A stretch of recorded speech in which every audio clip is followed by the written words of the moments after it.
You may know Steve. He got into schools like UCSF and earned a full ride scholarship to UCLA. He worked with youth in the justice system and helped adults earn their associate's degrees while they were in prison. Now this resume I'm about to show you is equally, if not more, competitive than Steve's. She'll show you what world-class impact looks like and how we get there, not by accident, but with intention. I know when I show competitive applications like this, it's very easy to look down on yourself and your own application. It can feel impossible to get there, given that you're juggling already so many different things, from the extracurriculars to the work, to the grades, to the test scores and family, and will I ever get into medical school? I want to stress that this is an example of something to strive for. We all need more examples of excellence in our lives, and to remember that other people's situations are vastly different from our own. This application required 2 gap years done in 2 different cities with 2 different research programs in 2 different academic powerhouses. If you're looking to apply to medical school with no gap year like I did, or 1 gap year, chances are your application will be nowhere as strong as this one.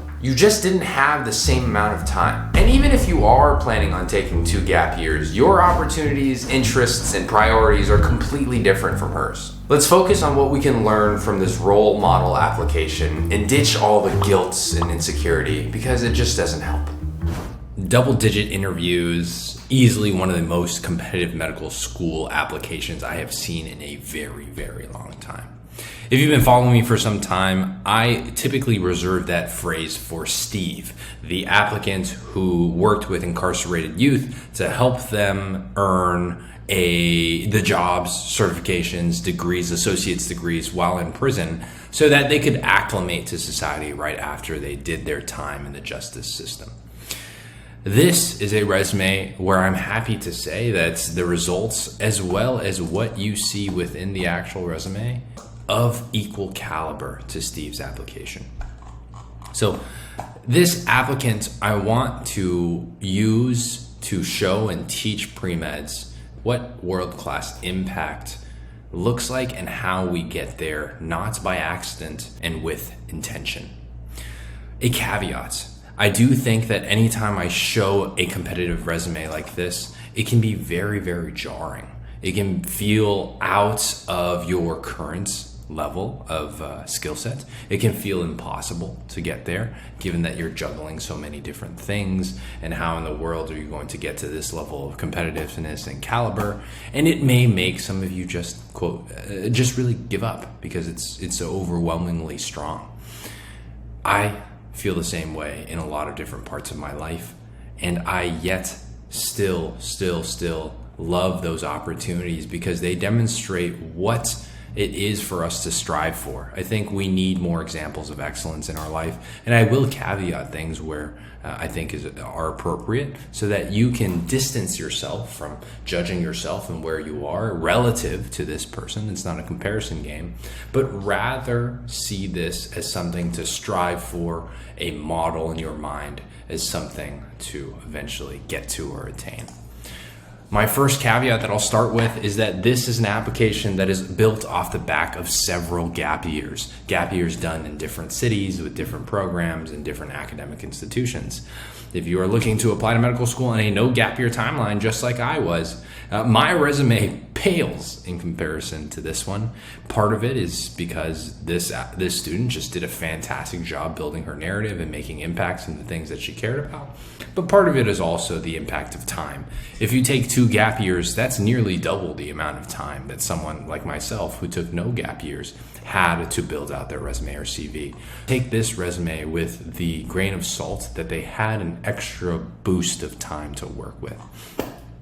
So this is an incoming MD candidate at a school of medicine who is passionate about cancer research, mental health, age-friendly health systems, right? You notice the detail that goes into a phrase like that, right? That's not typically how a layman would describe it, but probably how someone who is academically and intimately involved with older populations in the geriatric community would describe their health systems and the arts. So you can see that it's not anything that's really, really fancy, right? We're not using these big jargony scientific words like drug delivery devices for lipophilic drug targets for antibody receptors in cancer or whatever it is. It's cancer research, mental health, age-friendly health systems, and the arts. And let's see how she proves what she's talking about, or the overview here, how she proves her interest or her passions in these areas. Often I find it very interesting that the most competitive applicants describe themselves very simply. They don't need to hide behind complicated adjectives and words and phrases. And yet the least competitive people always need to hide behind some facade. Very, very fancy words, long descriptions that don't really mean anything, flowery descriptive language to hide behind. Notice how simple this is. Strong GPA, minor in health and society. Great. Okay, so now we have our first category, research experience. And you can see she was a clinical research coordinator at a cancer center. Here she did some cross-sectional survey studies on drug dosing, toxicity within cancer care, radiation therapy on clinical outcomes in patients with breast cancer. So we're really looking at a clinical research role in this coordinator position. But also, it looks like she took that position and did more with it, right? Not only did she do the research, which had probably been established long before she was there, but she contributed to the planning and launch of the first adolescent and young adult cancer program. First adolescent, so she's extending her work in the lab, in the patient charts, to the community, dedicated to connecting patients, real people, with supportive care resources within the hospital and local community. And now look at what the data says. To date, research has culminated in 5 publications and 3 abstracts, with several in progress. It is coming, right? And I want to make this point that I'm hoping that you see very clearly. It is so simple. It is black and white. This is the impact that I've had. 5 publications, 3 abstracts, many to come. None of this happens accidentally. It takes some time, yes, but more importantly, it takes the skill. It takes the right mentorship. It takes finding the right team. It takes figuring out what you actually want to go to work for. That's what it takes to write a sentence like that. That alone puts her in the top 1% of premeds who apply to medical school. Next, and that's not it, undergraduate research assistants in the Department of Hematology Oncology, looking at chromosome deficiencies, CRISPR-Cas9 knockouts in leukemia, analyzed experiments and results. She did a honors research thesis, and it culminated in a publication and 2 abstracts at an annual meeting. Basic science research, community outreach, clinical research, peer impact, all in the field of cancer. This is what world-class looks like. And I think for people who are interested in research, this is a picture-perfect example of what it's like to be one of the strongest premeds in the nation in this field. We can take research that has objective metrics, impact factors, and publications and presentations and abstracts. We can extrapolate what impact looks like in this field to other places like community work and things of that sort that you might be more interested in. I myself was not a prolific or not a very passionate researcher, and so this wouldn't be my game to play. And I want to caveat this: if you're looking at this and feeling like you have to do all this, it's not true. This is not my game, and I recognize that I could not be world class in the pre-med space in this area of expertise, but I do think it is very useful for me to see what the best looks like. And learn from what she did to demonstrate and provide undeniable evidence that she's the best or one of the best in the nation at this. It doesn't happen accidentally. Every year, over 50,000 pre-meds apply to medical school, and over 60% don't get into a single one. If this video hasn't been completely trashed thus far, I highly encourage you to take a look at the free resources we have in our description box below. Click the link in the description box to find out more, and for now, let's go back to the video. Now we go to our next grouping, which is teaching and mentorship. And I like how she intentionally groups her activities, right? These are my research experiences. I really care about research. I also really care about teaching and mentorship. That's why I grouped it this way, right? I didn't group it by activities in women's health, although it might be that might be a grouping for another student, women's health advocacy. No, it's teaching and mentorship. So let's see what she does. English conversation facilitator. So there's a welcoming space for lower income immigrant women. So you're starting to see, okay, this is a population that she might enjoy working with. Reinforced English, ACT, SAT science tutor, served as a mentor for college students. So things that I think you and I have seen before. Biology teaching assistant, so lab courses for 100 plus undergrad students on lab techniques, hosted office hours. So these largely are things that I have seen before, you have seen before. It doesn't undermine the level of impact here, especially if she really enjoyed it. But you can see the one data point here, 100 plus undergrad students in her weekly lab course. That is also a very compelling piece of information that shows like, wow, she was responsible for all of those students' learnings. And you can only be aware of that after she presents that data for you. Otherwise, I love how she intentionally grouped this pillar of her resume. Next, we have our next grouping, which is community engagement, advocacy, and leadership. So first, she's a creative corner host where intergenerational, again, notice the details or the phrases or adjectives, the words really that are used to describe the things that she's talking about. Intergenerational is a very specific term that really I don't use in my everyday life, but someone who works with different age groups would use. So when I read something like that, the immediate thought that I have is like, oh, she's in with the people who work with older and younger populations. She spends times in those communities. So arts and crafts workshop at a senior independent living community, space for seniors to bond. So this is really an aging and an arts and crafts types activity.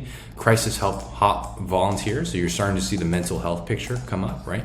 Served on the phone and text lines to provide a space where people can share their concerns and emotions. So you're starting to see how maybe teaching and mentorship and also communication, those soft skills are helping her in this volunteer position, offering emotional support. A medical advocate for a rape crisis center, so supporting sexual assault survivors. So these are two kind of vulnerable populations. In fact, I think all three of these are vulnerable populations.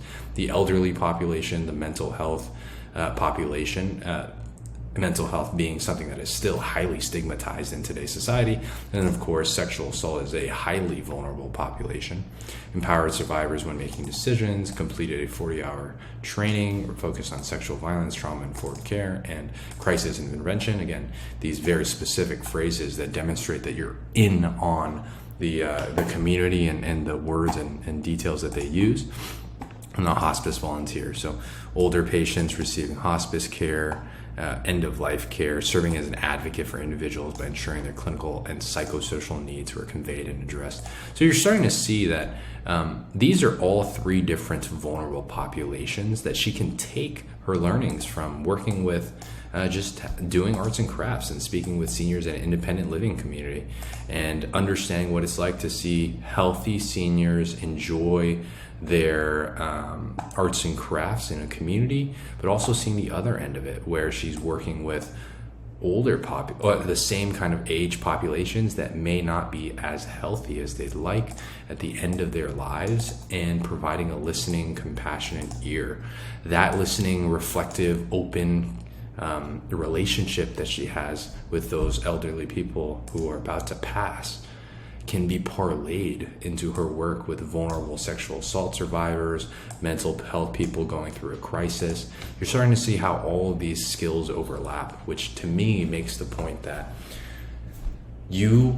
if you get really good at a skill, here in this case I'm talking about communication, reflective listening, open-ended questions, being present with another human being, that applies to other fields in your life, other places in your life. A great example of this is when I was an intramural basketball referee, and players who were very impassioned and very upset with the calls that I was making or my partner was making, coming at me, yelling, very angry and upset. And I remember and I recall all of the ways that I handled those situations, and they are not at all different from the way that I handle the patients right in front of me this week when I'm on the acute pain service in the hospital. The people in the hospital that are in the most pain, how I handle their frustrations and their angers, and how I get on their same team, set expectations, and communicate in a way where we're all on the same team trying to help the patient recover, trying to help the player enjoy the game in a fair way. You can see her skills translate in different populations as well. Now, as we go on, we look at the curriculum coordinator and mentor. We start to see art workshops come on again. So a lot of people ask, how can I use my interest in music or in basketball and weightlifting or arts and crafts? Or, I really like music production, or I really like to play the harp, or I really like to fold origami. How do I use that? How is that relevant to medical school? Well, we've seen two examples of how arts and crafts connected her to the senior independent living community. And we've seen how a weekly art workshop has connected her to these public schools and undergraduate mentors in their weekly crafting sessions at the elementary school. So your interests can be a vehicle to communicate with other people or populations that you may be interested in spending more time with. Child life volunteers, so we're starting to see our first pediatric experience. Director of marketing. Okay, so now this is straight from left field, but let's see what this is. It's the Festival of the Arts. So she spearheaded a marketing campaign for quarterly art events. Now we're starting to see people are like, yeah, I'm very interested in arts and crafts. I'm very interested in music or basketball. A common thing that I see a lot is I'm interested in piano and I'm a level 10 certificate of merit award winner or something like that. So like a level 10 pianist by some organization in the nation. But now look at the impact she's making in the arts world. Not only is she doing arts and crafts on the ground with kind of senior independent living communities and elementary school students, but she is the director of marketing for a full festival that works with 400 members of an art community, collaborates with a board. So this is a very, very organized initiative on curricular design and the launch of the Fellows Program, another program she seemed to have a large part in starting, which is a fellowship dedicated to funding, supporting, and fostering a community for student artists. This is the definition of taking what you're interested in. You can see the horizontal perspective. I'm interested in arts and crafts. Maybe I make origami at home. I share that with the elderly community. And with the elderly community, that node expands and it goes, okay, well, the elderly community I liked working with, now I wanted to work with them in the hospice setting. So you can see like that network or node develop.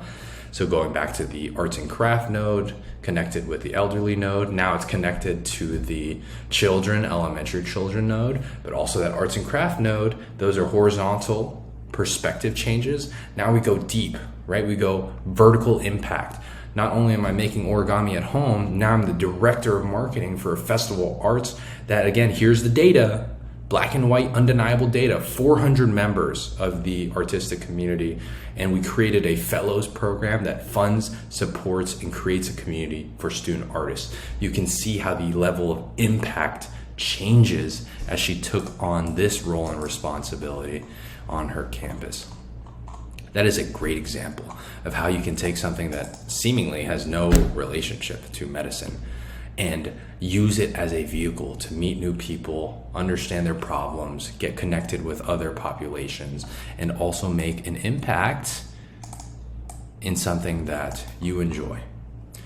Next, production director oversaw the production design for 6 issues of blank biannual undergraduate research publication, editor-in-chief. Okay, so not, again, this is a level of impact thing, right? So you can make an impact in your lab by publishing and presenting and creating abstracts, but you can also, like she did, take the stuff that she learned or take the resources in the cancer center and launch the first young adult cancer program to connect patients with supportive care resources. That's a level of impact. And also, you can be a part of the undergraduate research publication and help and guide the next set of undergraduate researchers put their work out into a journal and get them the recognition that they deserve. She is now, not only is she a student researcher, she's taken the researcher and become a community advocate, but now she's on the other side where student researchers have to present their research in order to get published.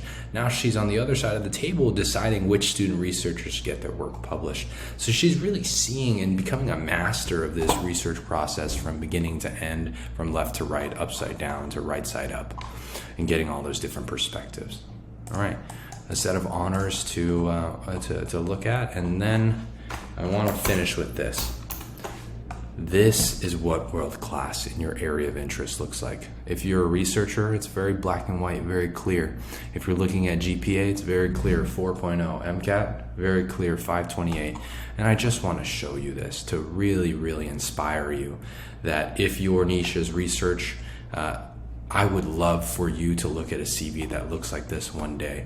If your what inspires you is community outreach or advocacy or women's health or addiction psychiatry, I would love it for you to have a CV that resembles this level of impact one day. It just proves to you that you can do hard things and that you deserve a seat at your dream medical school.